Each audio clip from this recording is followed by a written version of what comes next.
So Thypoch reached out to me to review their 75mm f1.4 Simera, and although it's been a really long time since I've done a review for an M mount alternative, this lens does not disappoint in the slightest. Not too long ago, when we were trying to look for M mount alternatives when we couldn't afford the Leica lenses, we would look at Zeiss, Voigtlander, and maybe a couple other brands, and there would always be a trade-off present. But nowadays, with brands like Thypoch coming into the fold, you know, those trade-offs are starting to become less and less, or if at all, present. So Thypoch might be the sauce that a lot of photographers might have been looking for all these years.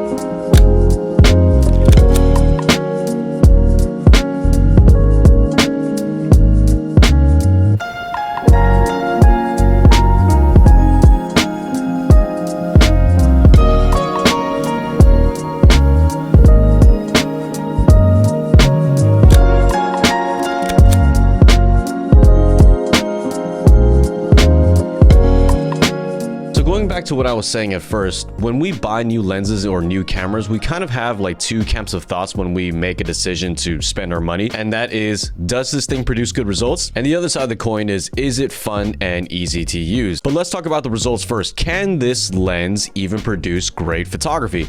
And I'm gonna say at $850 for what this lens is, it performs phenomenally. It's so sharp, even wide open. Usually there's gonna be compromise there with vignetting or some kind of distortion, but there's none of that. Nothing stands out to me that would be kind of a red flag. It doesn't vignette to a disgusting amount, which is pretty typical for f1.4 lenses, and that is across the board, whether it's expensive or cheap or a little bit more affordable. Vignetting and barrel distortion is usually a side effect of shooting wide open. So the bokeh character is very nice. I'm not really sure how to describe what kind of makes it stand out, but it does err more on the clean look more than anything. So if you're just mainly interested in the results that this lens can give you, well, look no further, because there is no compromise and trade-off when it comes to that. And there's a link down in the description box below to purchase it if you want, and you'll be good to go for this kind of semi-telephoto focal length. And it would pair great if you're mainly a 28mm shooter like I am. Now for the next part of this review, we're gonna flip the coin and we're gonna talk about more of the process-based part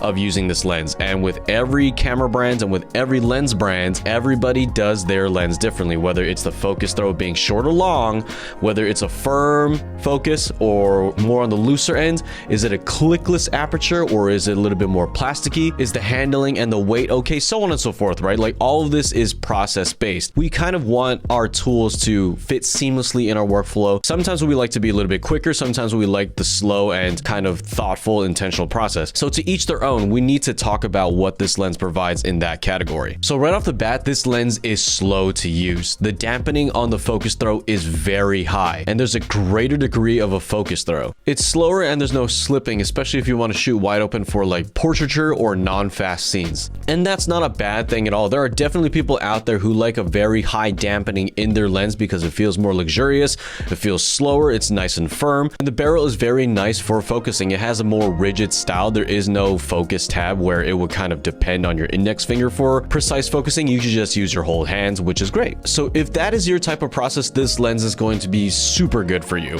But for me, I kind of shoot a little bit more on the faster side, so it's not necessarily the best tool for me.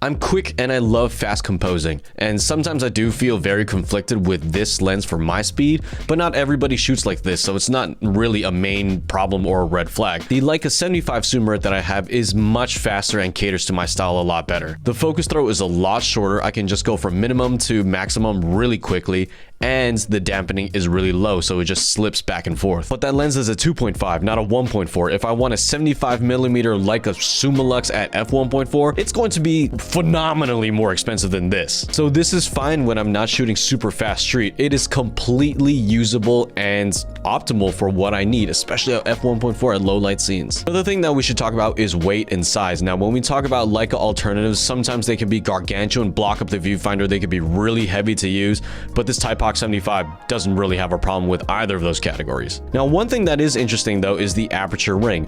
It is clickless and it can be clickable. And on the wider ends of the aperture spectrum, you do get 1/3 stops. But once you start to get past f4, then you start to lose those incremental stops between the apertures. And then after f8, it becomes whole stop adjustments. Now, for some people, it's valid to think that that might be an issue because you just start to lose more options on the smaller end of the aperture spectrum.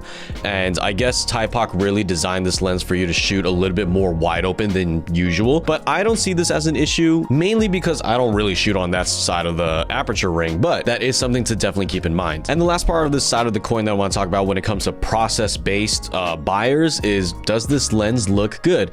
And in my opinion, the all black metal construction looks great on the Leicas. Now, I cannot stand when lenses do all black barrels and then they have a silver ring out front.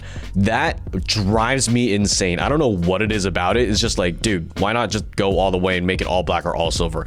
But here, we don't have that problem. It looks great. It doesn't stand out. The lens hood is great. The lens caps that come with it are all metal too, and they don't slip off, thank God, because when it comes to smaller lens caps, I would lose them all the time. But for this, I'm good to go. All in all, when it comes to the process of using this lens, it's pretty good. And before I conclude my thoughts on this lens, I would like to thank the sponsor of this video, Squarespace. Squarespace provides some of the industry-leading tools for making a portfolio for photographers like us who want to be taken seriously. I recently renovated my website to be more focused on my documentary work. Squarespace allows a lot of customizability from their award-winning templates to something as simple as changing the background to black. I love how my website feels more mature, and if I have any questions or problems, I know I can contact the 24/7 customer service to get myself squared away. You can start a free trial today at squarespace.com/ChrisChew. Use my code ChrisChew at checkout for 10% off your first purchase.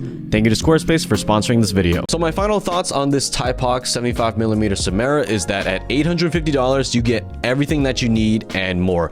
The results are phenomenal. You will not have any complaints about it. The process of using this thing is fantastic, unless you're a super fast street photographer, then maybe not for you. Or if you just don't shoot at f1.4, but you know, you would probably already have that thought before you even clicked on this video. So really the main decision you have to consider, whether you're going to lean one way or the other, is speed handling. If you're a fast shooter, I would recommend the Leica 75 Simera, the one that I use. It's incredibly fast and it's super sharp, fast, all that stuff. It's super fast, sharp, everything that you would need, but it is 2.5. So if you want to shoot a little bit lower inside, then it might be a problem. But if you want that f1.4 and you are a slow tack shot shooter, well, look no further. You will not find any compromise in this. So thank you guys so much for watching. Make sure you like, comment down below about what you thought, and subscribe, of course. So I will see you guys in the next video. Peace.